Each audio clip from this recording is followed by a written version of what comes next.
Oi, gente! O Oriente Médio é um dos lugares do mundo com forte ligação com o divino. Berço de várias religiões, a região é conhecida também pelos vários conflitos ao longo da história, mas detém um grande potencial de turismo religioso. Hoje, nosso destino viaja até um desses pontos. A Jordânia é habitada por humanos desde o período paleolítico. É um destino completo e seguro, com atividades turísticas que vão desde passeios culturais por sítios arqueológicos até excursões pelo deserto e atividades de mergulho. Quem pretende conhecer o país também deve reservar alguns dias da viagem pela Terra Santa para uma imersão na cultura árabe, além de desfrutar das tradições beduínas e colecionar experiências inesquecíveis. E você, ouviu falar da cidade de Petra?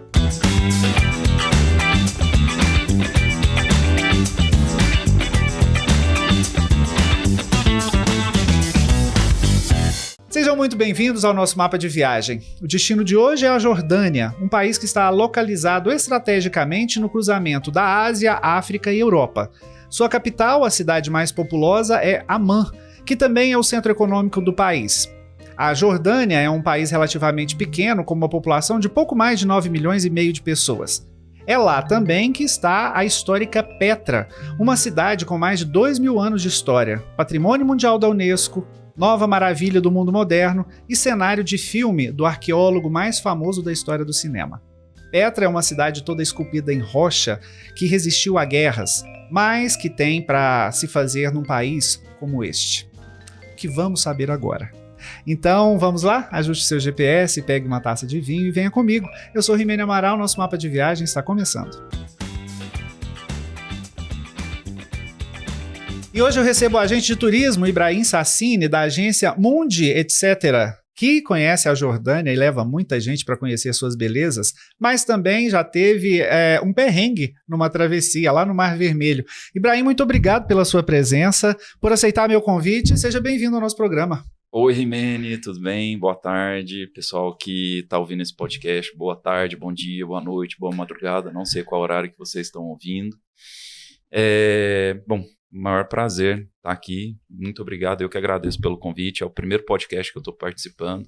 Adoro podcast, eu ouço vários. Então pronto, já é um convite para vir outras vezes, né? Virei várias outras vezes, porque para mim é uma paixão, né? Eu trabalho com turismo, esse ano eu vou completar 18 anos de trabalho com turismo, e eu gosto bastante, né? Não tem coisa melhor do que, eu acho que a gente se divide nisso, né? Entre trabalhar e viajar, trabalhar e viajar. E viajar a trabalho acaba sendo só diversão, praticamente, né? Tem os momentos de diversão, vamos colocar assim, né? Ibrahim, um país como a Jordânia, que tem um clima semiárido, qual que é a melhor época para viajar? Como que se escolhe uma época para se viajar para a Jordânia, por exemplo? A Jordânia, eu acho que ela segue ali a mesma coisa de que vários países, né? Se você está em dúvida de quando você vai visitar qualquer país no mundo, lógico que tem as suas exceções, mas a maioria deles entre março até maio, ou então setembro até outubro, que é o período que tem a temperatura mais amena, a temperatura mais tranquila, né? Especialmente ali naquela região do Oriente Médio. Durante o verão, que vai do final de maio até agosto, por aí, setembro, realmente as temperaturas são muito altas mesmo. Eu já estive lá nessa época, eu posso dizer que realmente é bem quente, não é tão agradável.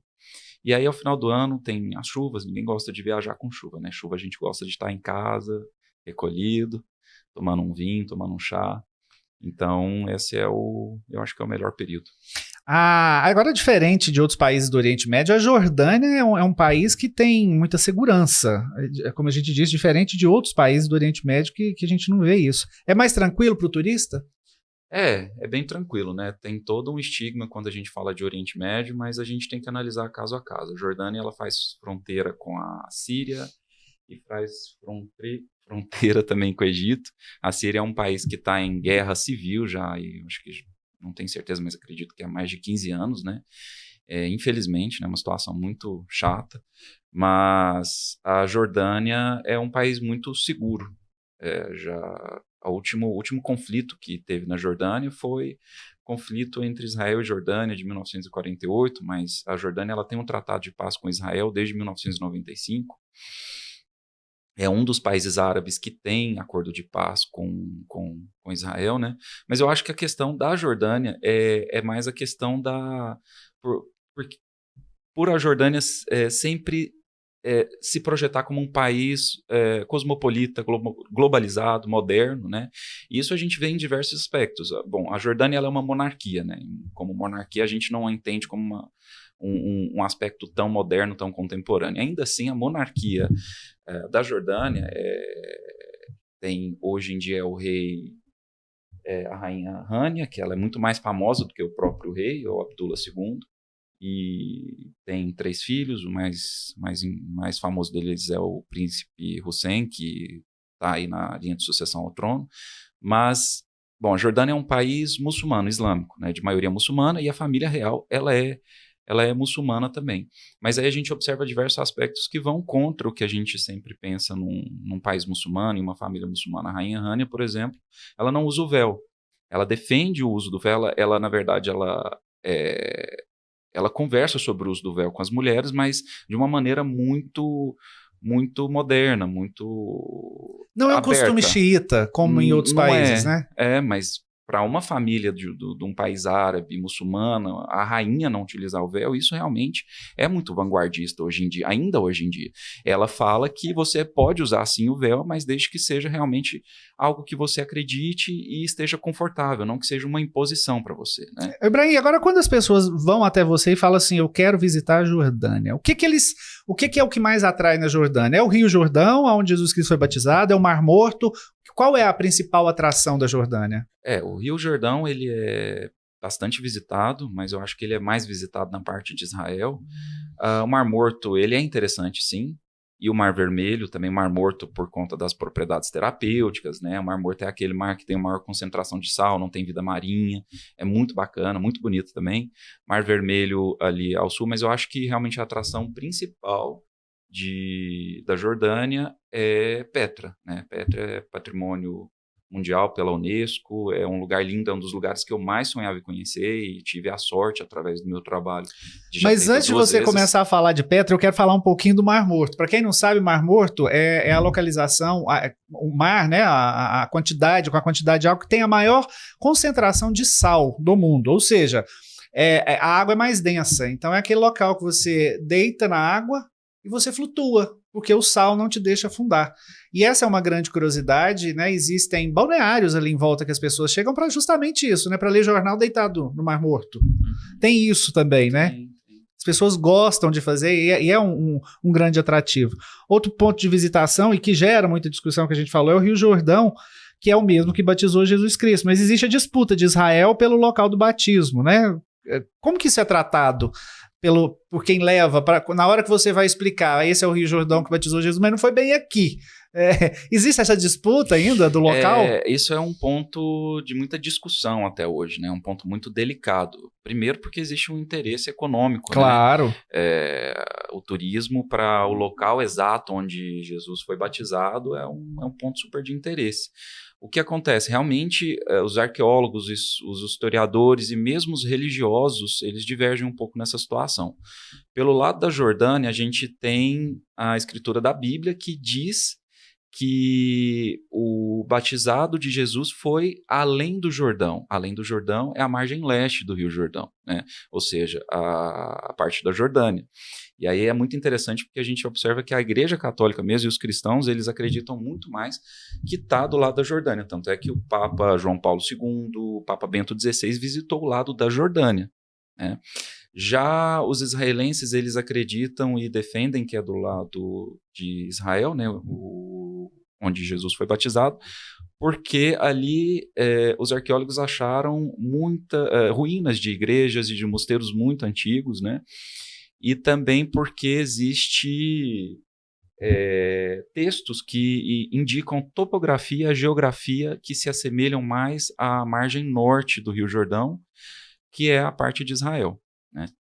A maioria das agências de viagem, especialmente as agências que trabalham com turismo religioso, fazem peregrinação, fazem a visita no lado israelense exatamente porque já tem todos os outros pontos que são visitados em Israel, então por uma questão logística, né, mais fácil. Agora, por conta disso, o turismo religioso é tão intenso, né, na Jordânia. O que mais atrai o turismo religioso nessa parte da Jordânia?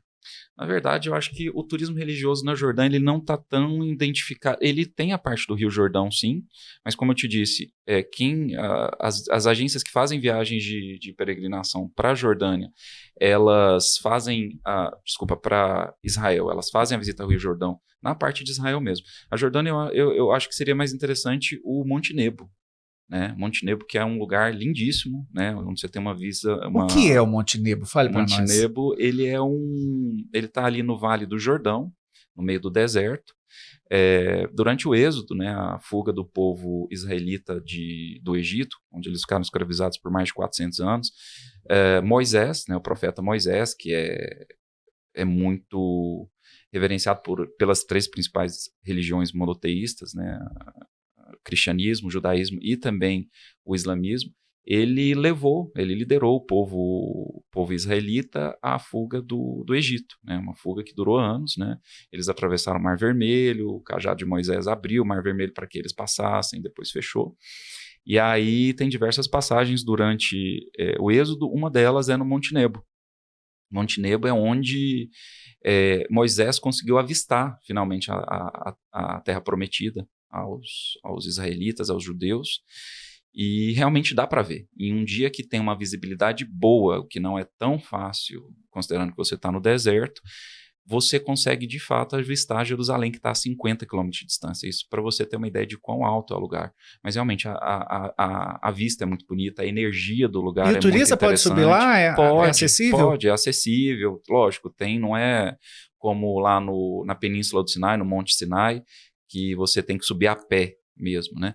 Lá realmente é mais fácil, é mais acessível para chegar. E custa caro os ingressos para essas visitas? Ou esse aí, por exemplo, Olha, os ingressos não são um absurdo de caro, eles giram aí na média dos valores dos ingressos das atrações mundiais. Tem alguns que custam $5, $10, 15, 20. Pode ser adquirido pela internet? Pode. Nos pacotes que a gente vende, especialmente na Jordânia, é um destino como diversos outros destinos do mundo árabe, seja no Oriente Médio ou no Norte da África, a gente realmente não recomenda que seja uma viagem que o viajante faça por sua conta. Eu digo assim, por sua conta, que ele compre tudo separado e vá, entendeu? Realmente é muito interessante que você contrate um guia. Você pode fazer por uma agência de viagens ou por sua conta, mas desde que você contrate um guia bem recomendado que fique você do primeiro ao último dia. É uma história interessante, assim, tem algo interessante porque quando eu fui ao Marrocos eu já fui 2 vezes e eu era apaixonado e tinha muita vontade. Eu posso mandar um abraço para as pessoas aqui, que eu vou lembrando? Pode. Então vou mandar um abraço para o meu amigo Padre Fábio, que foi ao Marrocos comigo a primeira vez, nós fomos nós 2.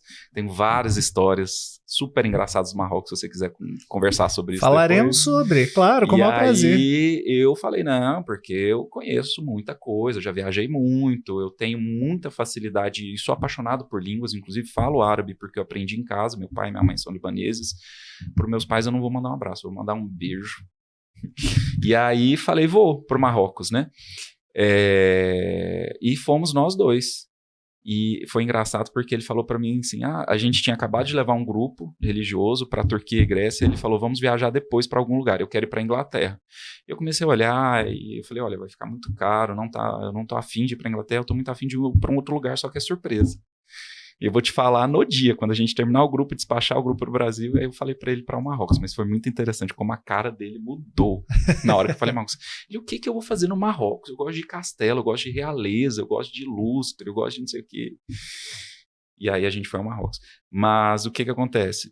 Mas eu queria tentar ir sozinho ao Marrocos e a gente caiu em várias ciladas. Mesmo eu tendo tanta experiência com viagem, mesmo falando as línguas, Marrocos, Israel, Egito, Jordânia, vá com tudo programado, tudo organizado. É isso que eu quero falar. A gente sempre fala aqui no Mapa de Viagem que quando você vai viajar, antes de mais nada, leia sobre o destino que você quer conhecer. Depois disso, procure uma agência de viagens séria, que possa indicar você, caso você não queira fazer uma excursão, que possa te indicar guias confiáveis e, acima de tudo, faça o seu seguro viagem. O seu seguro viagem pode tirar muitas dores de cabeça que possam vir a acontecer, muitos perrengues que muitas vezes acontecem durante essas viagens. E se você vai para países cujas culturas são diferentes, você precisa muito de conhecimento antes de sair de casa. Isso é importante. E por falar em cultura e conhecimento, é um dos pontos mais atrativos do Oriente Médio, a gente, em todos os países praticamente, na Jordânia isso não é diferente, são os mercados, né? Os mercados são pontos, inclusive, turísticos das cidades que se concentram. O que se pode encontrar por lá? Olha, o mercado dos países árabes, especialmente do Oriente Médio, eles são muito parecidos entre si, né? Então você vai ter ali as especiarias, tem algumas que eu adoro, tem algumas que eu não gosto muito. Por exemplo, eu gosto muito de za'atar, eu acho que za'atar é mais conhecido aqui no Brasil, né? São ervas frescas, tostadas e tudo, eu adoro. Eu gosto do cardamomo. Então, cardamomo com café. Muito, é uma que eu não muito. gosto muito, eu não sou muito fã. Tem o sumac, que eu adoro, Também. que ele é sumagre e algumas outras ervas, e aqui ele é usado, por exemplo, para fazer aquela salada árabe que se chama fatouche. Tem também cumim, né? Eu não sou muito fã de cumim. Eu gosto de tudo, eu só não gosto de jaca. Fora a jaca, para mim tá tudo de boa. Os preços nesses mercados são atrativos para os brasileiros? É atrativo, mas o que acontece? A Jordânia, entre os países árabes, ele é um país mais caro, né? Ele é um país mais caro porque ele tem uma economia que ela depende muito do turismo, tem uma oferta muito grande, uma procura muito grande de turismo, mas ao mesmo tempo não tem uma oferta de muitos hotéis, não tem uma infraestrutura ainda muito adequada para a quantidade de turistas que recebe, então obviamente isso vai subir o preço de tudo. É uma economia que ela é um pouco vulnerável por estar ali no meio de países em conflitos que fazem fronteiras, e a gente sabe que as mercadorias chegam pelas fronteiras, né?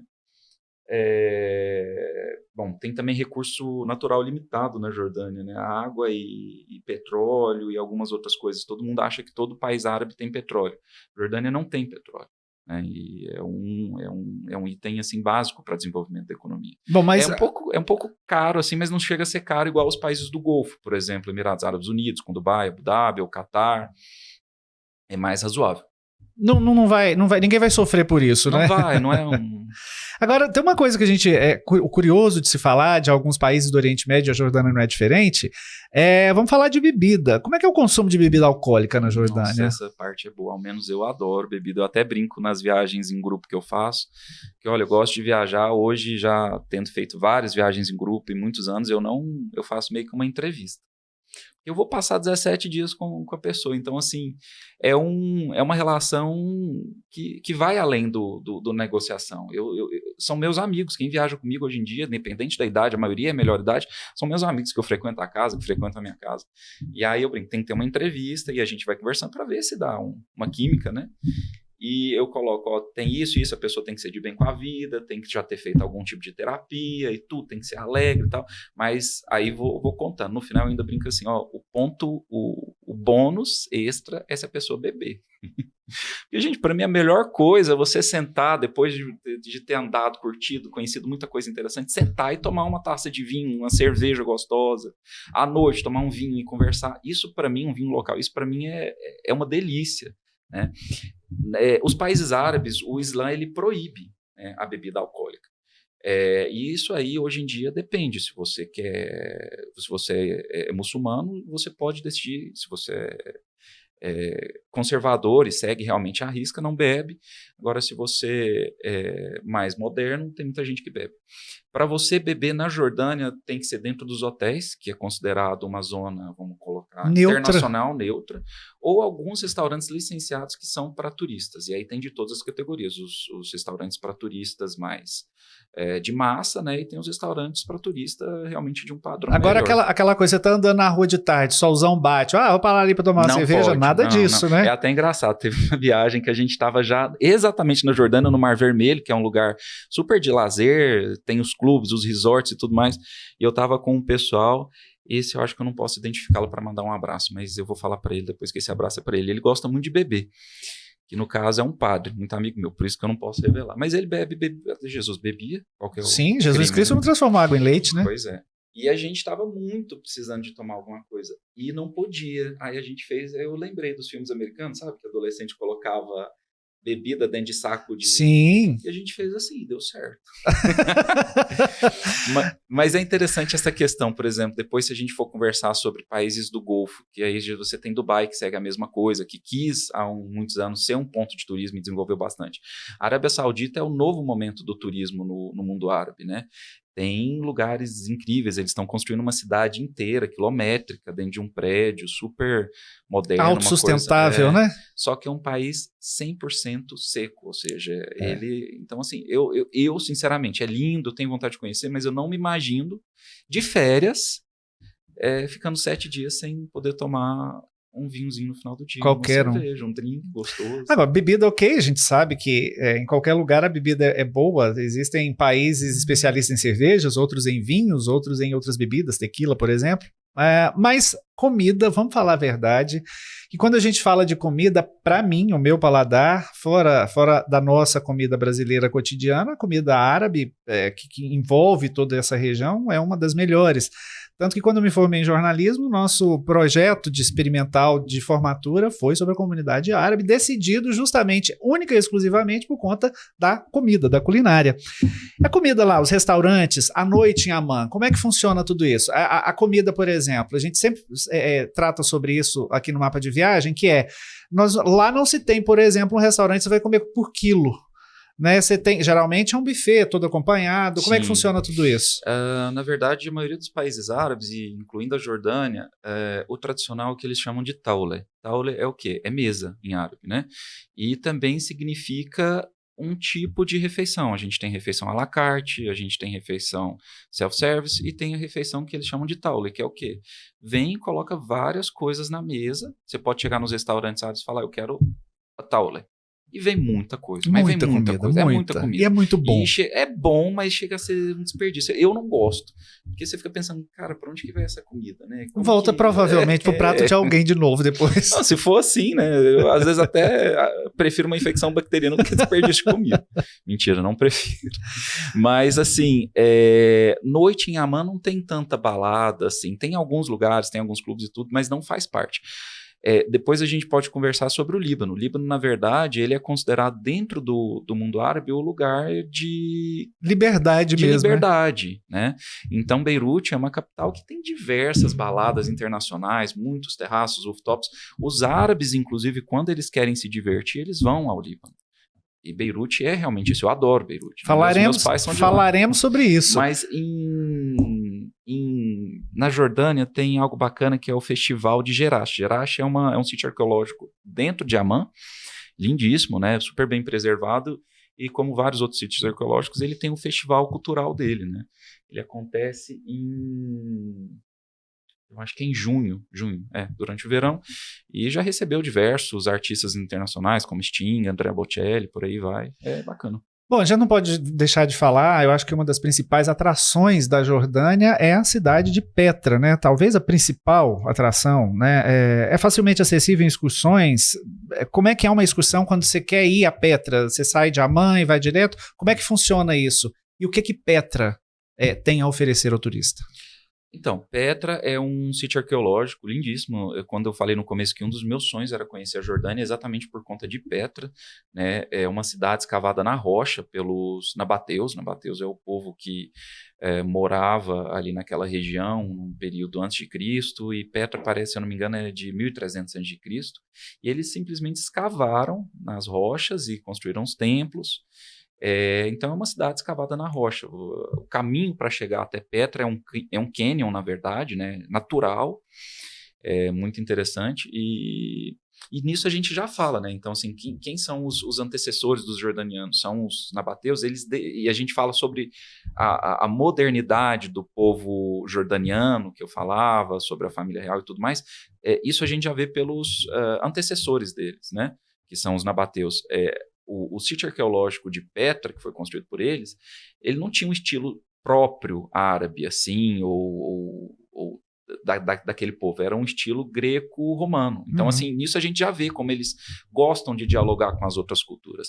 É lindíssimo o lugar, eu acho que vale muito a pena visitar. A visita à Jordânia, na verdade, é principal por conta de Petra, mas eu não recomendo de jeito nenhum fazer uma visita de dia inteiro, sair de Amman, fazer a visita a Petra e voltar. Por quê? É justamente isso. Como é que funciona? Tem sempre excursões? Isso. Como contratar esse tipo de excursões? A excursão sai de Amman, vai até Petra, passa um tempo lá, volta para Amman novamente.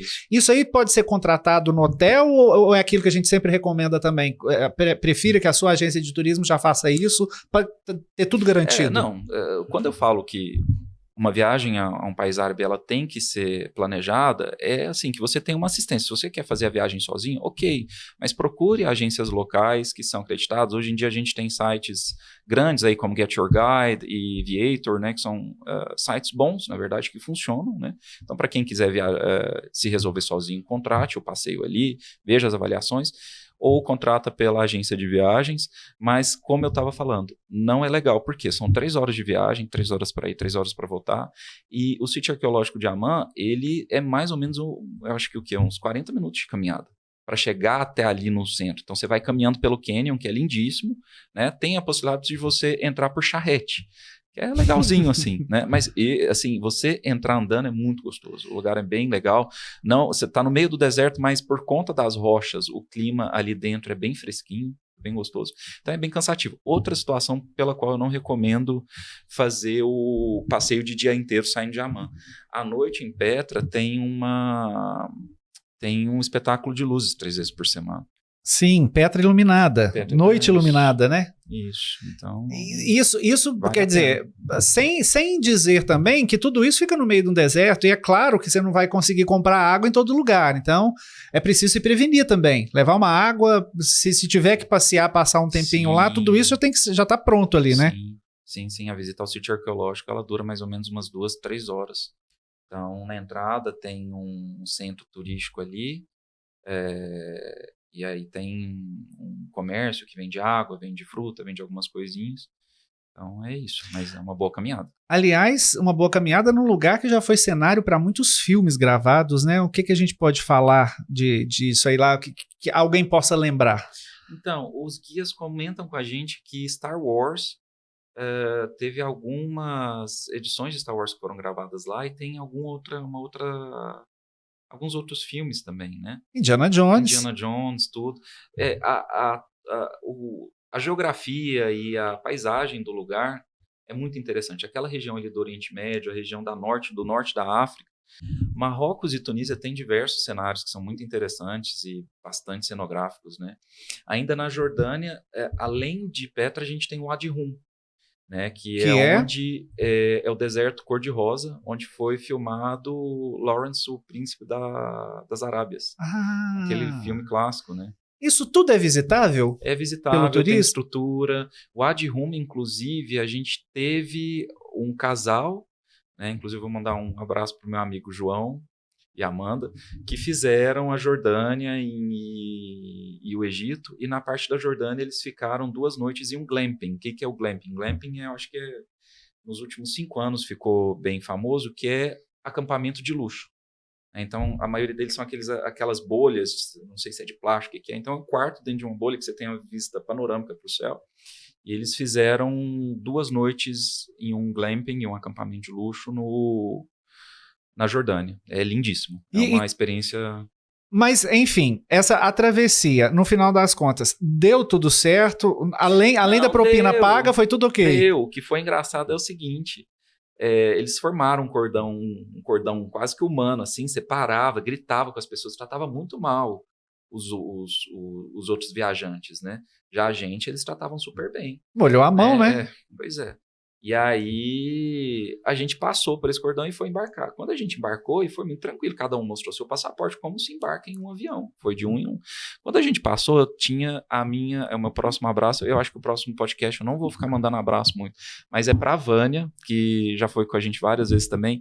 E a Vânia, ela sofreu muito naquela viagem, porque estava muito quente, e as distâncias eram um pouco consideráveis e tudo, só que foi muito engraçado, porque quando a gente passou, alguém do grupo gritou, gente, corre porque eles vão soltar Todo mundo. E ele até usou uma expressão, eles vão soltar a boiada. Todo mundo e de uma aí, vez. todas as senhorinhas saíram correndo para entrar no navio, achando que tipo, ia soltar, todo mundo atrás, iria atropelar. E a Vânia, que sofreu muito durante a viagem, sempre falava que estava cansada, não sei o quê, ela disparou. Eu acho que ela ganhou ali aquela nossa maratoninha. E eu, gente, eles não vão, calma, eles não vão soltar, vai ser tranquilo. E de fato não soltaram, tanto é que o embarque demorou muito. Final das contas, a travessia deu tudo certo. Deu certo. A última molhada que eu fiz foi porque é o seguinte, quando a gente embarcou, tinha várias poltronas assim, parecia um avião. Era de fato um navio só de transporte. Tinha várias poltronas numeradas, a gente sentou e começou a entrar todas as outras pessoas e olhando estranho pra gente. Aí chegou um outro funcionário ali, falou, olha, se você quiser, tem um lugar separado pro seu grupo ali em cima. Aí eu, tá. Quanto é? Vamos lá. E as notinhas já estavam acabando naquela altura. Né? Ia ter que começar a pedir dinheiro emprestado para os clientes. E era um outro andar do navio, e ele colocou a gente dentro de uma espécie, eu não sei o que aquele navio já serviu, porque em cima tinha uma boate, mas sabe aquelas boates antigas que na década, acho que de 80, que era moda fazer aqueles sofás de alvenaria, estofados, não sei o que, então tinha um sofá todo orgânico dando a volta na boate inteira. E o grupo, com o padre religioso, dormiu aquela noite na boate. Que maravilha, mas pelo menos no final das contas a travessia acabou dando tudo certo e com boate ainda, né? Dormimos cabeça com cabeça, cabeça com pé, pé com pé. E aí a brincadeira maior era a seguinte, todas elas falavam assim, eu dormi essa noite com o padre. Que elas vão para rezar, mas é só na hora da missa. O restante é curtição. É só curtição. Para quem pretende, eu falei, vou repetir, para quem pretende viajar ao Oriente Médio, nada melhor do que conhecer antes. Conhecer principalmente a cultura. O nosso dever é respeitar a cultura de onde a gente vai. A gente vai para trazer apenas conhecimento e memórias. Ibrahim Sassine, muito, muito obrigado pela presença. Saber um pouco das belezas da Jordânia certamente é abrir a cabeça, né, para novas experiências e para muita gente que às vezes não tem o pensamento que deveria ter. Obrigado pelos esclarecimentos, pelas histórias e aguardo você mais vezes. Obrigado, Imene, pelo convite. Eu me diverti bastante. Poderia ficar conversando aqui por horas ainda. Você teve que me cortar várias vezes. Converse demais, né? Mas a alegria da vida eu acho que é isso, né? A gente fazer o que a gente gosta e o que eu gosto é viajar. Quem gostar de viajar também e preencher os pré-requisitos, ter alegria na vida, saber entender, porque toda viagem tem os seus imprevistos e tudo mais, está muito, muito convidado a viajar comigo. A gente faz não só viagens de peregrinação, a gente faz, hoje em dia as viagens em grupo são mais de lazer mesmo, pelo mundo todo. Vai ser uma alegria. É isso aí, viajar é trocar a roupa da alma, já dizia o poeta. É difícil resistir a tanta história. Um país cuja cultura ainda é pouco explorada por turistas ocidentais pode mudar a visão de mundo de muita gente, principalmente daquela região. Além disso, a Jordânia atrai os espíritos aventureiros que ousam explorar uma cidade com mais de 2.000 anos de história, patrimônio mundial da Unesco, nova maravilha do mundo moderno e cenário de filmes. Petra é um destino que impressiona. Mais que isso, quem sabe numa possível visita você não encontre, pelo menos no seu íntimo, qual foi o exato local do batismo de Jesus Cristo. Se descobrir, me conta. Mapa de viagem que nos levou à fascinante Jordânia termina aqui. Você pode rever este e outros conteúdos nos canais da Ligue TV Digital no YouTube, Facebook, Instagram e TikTok. Um abraço, uma boa viagem, até o próximo destino. Tchau, tchau.